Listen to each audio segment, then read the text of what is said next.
The murders had changed everything.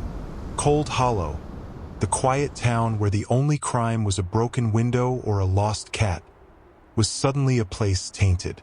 A darkness had seeped into the cracks, and there was no way to seal it back out.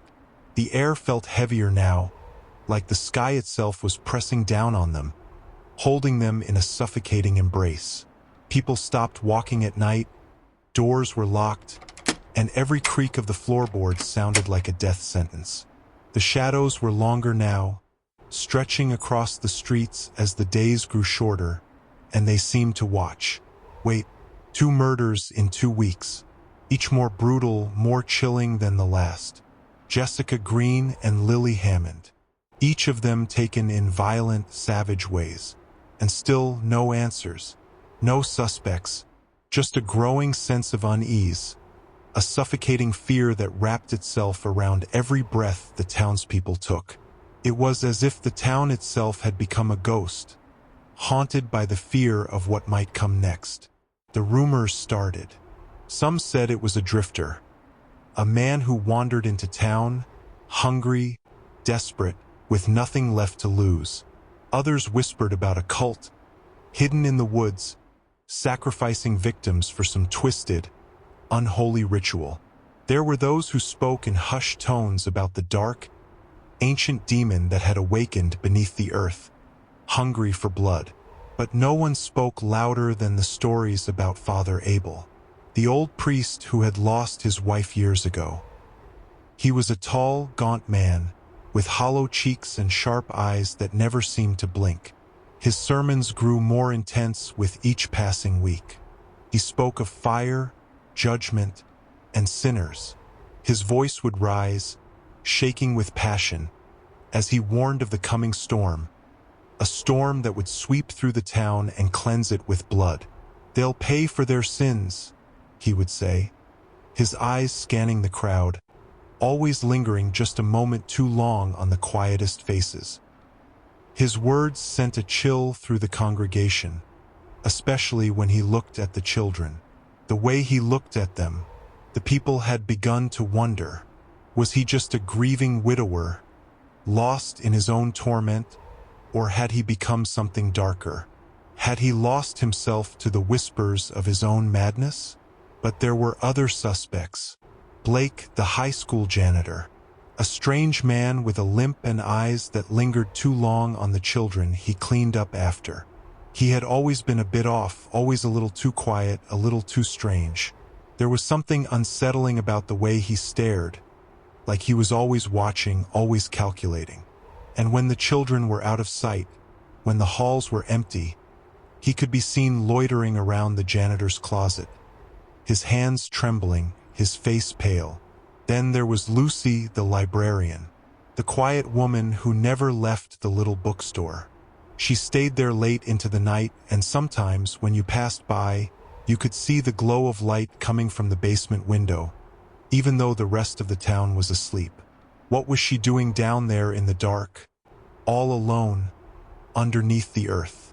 The town had become a breeding ground for suspicion, a place where every face seemed to hide something, a secret. It wasn't just the strangers who were watched. It was everyone. There was no one left who wasn't a suspect. But the worst part was the fear that had seeped into the streets. It wasn't just the strangers anymore. It wasn't just the rumors. It was the way people began to look at each other. The way the eyes of the neighbors seemed to linger a little too long when they passed on the sidewalk. The way the doors were locked just a little too tight at night. There were whispers in the dark. And every time the wind howled through the trees, it felt like it was carrying something. Something dark, something dangerous that was coming closer. The blood had already spilled once, could spill again. Sheriff Nolan tried to reassure everyone. "We're doing everything we can," he would say, but his voice always wavered, like he wasn't sure anymore. He called for a curfew, a measure meant to keep people inside after dark, to keep the town safe. But it only fueled the fear. The people of Cold Hollow were used to freedom. They were used to walking the streets at night, to the peaceful sounds of the crickets and the rustling leaves. The curfew felt like a shackle on their lives, a reminder that something terrible had entered their world. And then there was Officer Miles Granger, the newest member of the Cold Hollow Police Department. He had come to town only a week ago from Brooksville, but there was something about him, something that didn't fit. He was quiet, almost too quiet, with sharp eyes that never seemed to miss anything. There was always a distance between him and everyone else, like he wasn't quite part of the town, or maybe he was just too used to being alone. And when he was paired with Officer Grace Porter, a woman with a warmth that could melt anyone's heart, the contrast between them was stark. She was friendly, always smiling, always quick to offer a kind word. He, on the other hand, was cold, distant, calculating. It wasn't long before Grace started feeling it, that nagging sense that something wasn't right. She didn't know what it was, but she couldn't ignore the feeling that had started to creep under her skin. And so, she started to watch him. It wasn't long before Cold Hollow began to crack.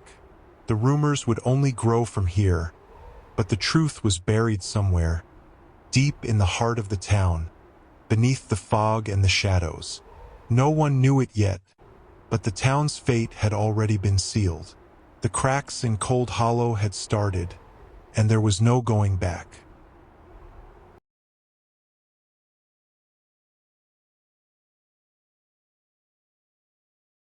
The night air was cold, biting at the skin, but inside Cold Hollow Elementary, the warmth of the past hour's Halloween festivities lingered in the walls. The sound of children's laughter, the clattering of plastic costumes, and the soft rustle of candy wrappers still echoed in the hallways, though the school had emptied. Only the tired footsteps of the teachers remained, the adults cleaning up after the chaos of the kids' joy. Miss Eliza, a volunteer teacher, had stayed behind to help with the cleanup. A stack of chairs leaned in the corner, abandoned paper cups littered the desks, and half-empty bowls of candy sat untouched. It was all too much to be left in such disarray, so she moved through the classroom with a practiced speed, brushing up the mess, thinking about the hot tea waiting for her at home. She could almost taste it, but something felt off. The school was unnervingly quiet, too quiet. The laughter had died down, and the only sounds now were the distant hum of the heater and the shuffle of her own feet.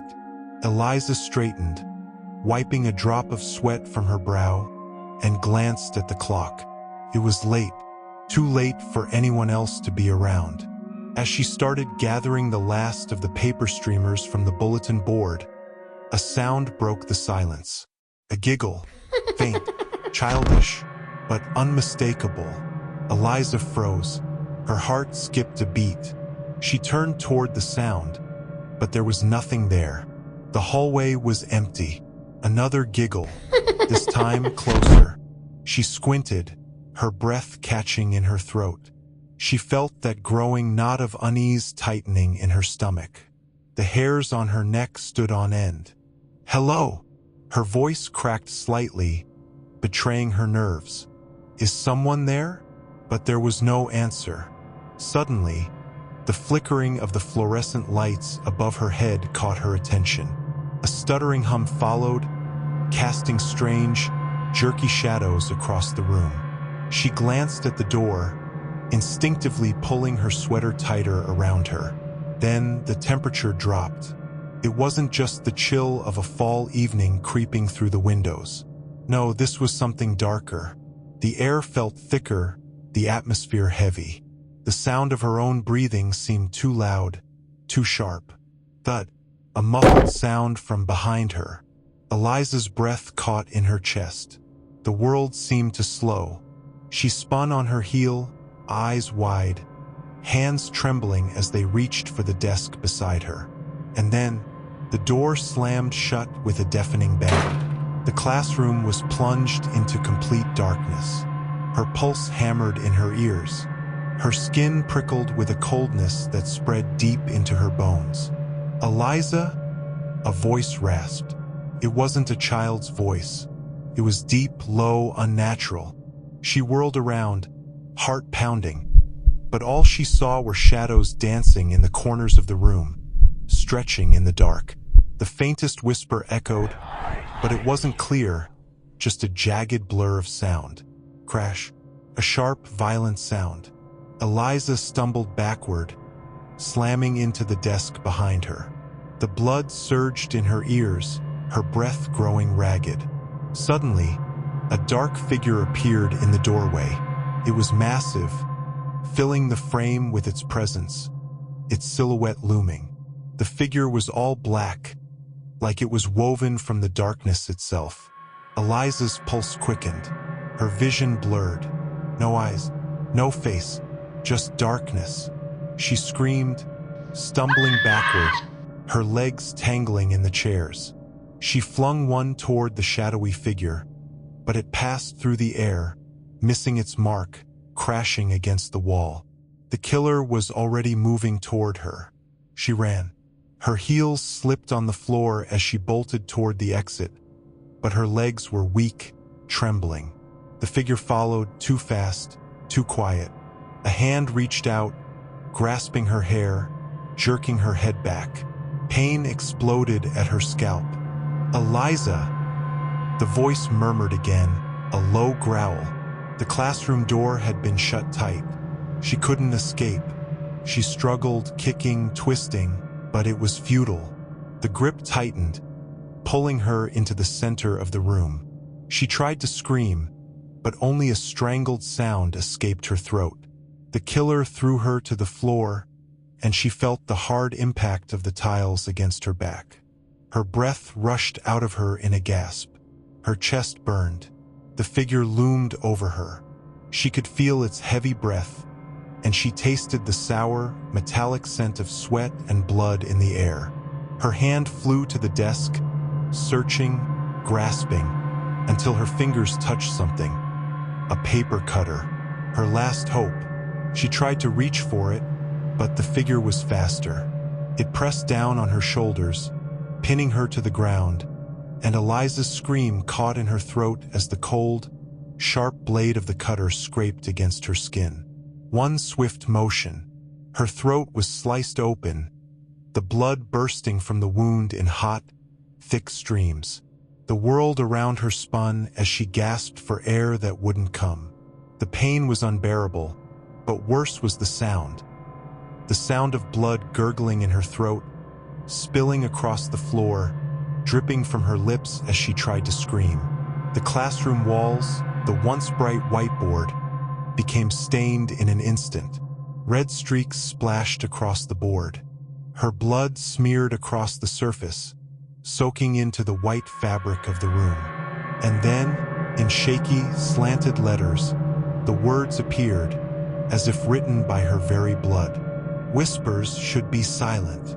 The lights flickered once more, then went out completely, leaving the room drenched in darkness. Eliza's eyes fluttered closed, and the killer stepped back into the shadows, leaving nothing behind but silence.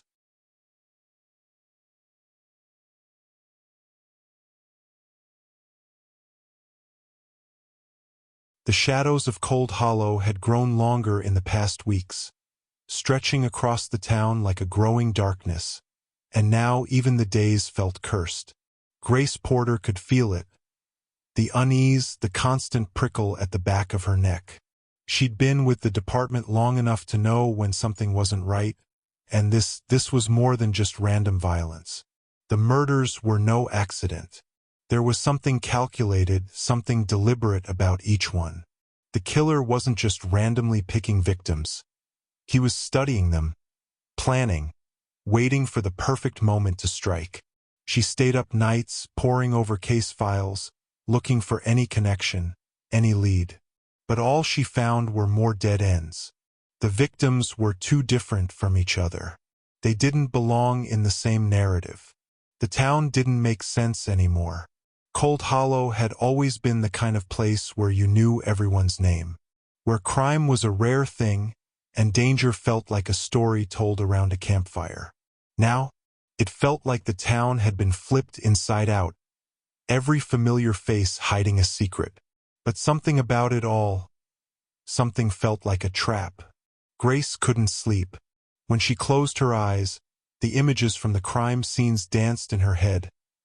Lily's body lying in the alley with her throat slit, the cold, lifeless stare of Jessica Green, her blood drying on the floor, the wild, desperate gurgles of Miss Eliza as she choked on her own blood.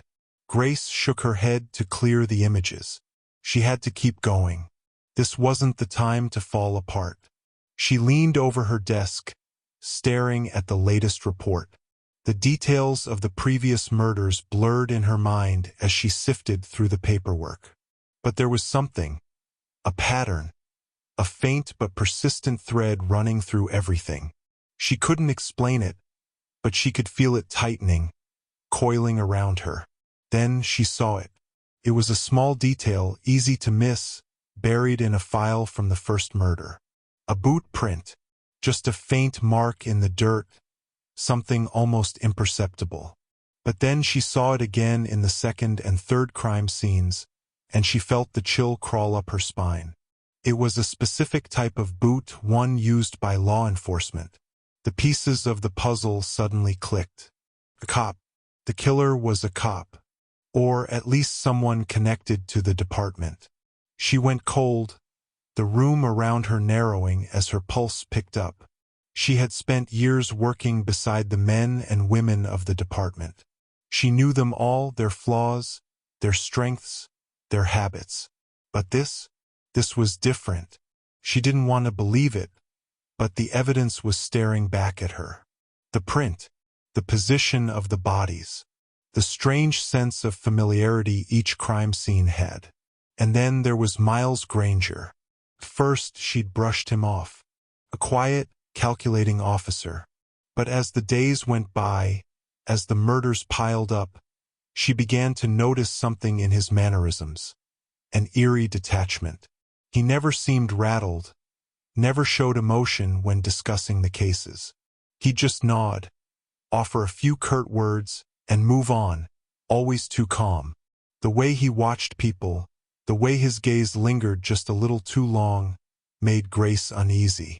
It was as if he was sizing people up, as if he knew something they didn't. He was always there, always on the periphery, never too close but never too far. Always around when things didn't add up. It was as if he was hiding behind the very badge he wore. Grace couldn't stop the growing feeling of dread creeping up her spine. She began to dig deeper into Miles' background. She pulled records from his old precinct in Brooksville, trying to find any traces of him. And there it was, buried under layers of paperwork and redacted documents. A previous investigation. Allegations of brutality. The case had been sealed. She couldn't find the details, but she could see the pattern. Miles had transferred to Cold Hollow under mysterious circumstances. And now, here he was, working side by side with her, as if nothing had ever happened. It was too much of a coincidence. Too perfect. Her thoughts raced, her heart pounding in her chest. Miles Granger was the connection. Miles Granger was the key. She needed to be sure. She had to see for herself. That night, long after the rest of the department had gone home, Grace followed him. She stayed out of sight, her heart thudding as she watched him through the cracked blinds of her patrol car. He didn't go home right away. Instead, he drove out to a remote part of town, toward the woods that bordered Cold Hollow. It was a part of the town that no one ever visited, a place that felt wrong even during the day. Grace's gut twisted. He parked in the darkened area, shutting off the car's engine. For a long moment he just sat there, staring into the night, as if lost in thought. She watched from the shadows, holding her breath. Then, he stepped out of the car and moved toward the old warehouse. It was abandoned, falling apart, its windows boarded up. No one had used it in years. Grace's pulse quickened. She knew this part of town. It had been abandoned for a reason. And now, here he was standing in front of it, Something was wrong. This was too close. Miles had made a mistake. He didn't know she was following him. She waited. Her eyes never left him. He moved with purpose, like he knew exactly what he was doing. Suddenly, he turned and looked right at her, his eyes piercing through the darkness, pinning her in place. Grace's heart stopped. He smiled, a slow, knowing smile. He knew. She froze, her breath stuck in her chest. The truth hit her like a freight train. She wasn't just chasing a killer. She was hunting a ghost. Miles stepped back into the shadows, disappearing from sight, as if he had never been there at all. Grace's mind raced. This couldn't be real. But the evidence was undeniable. She had been right. The killer had been closer than she ever imagined.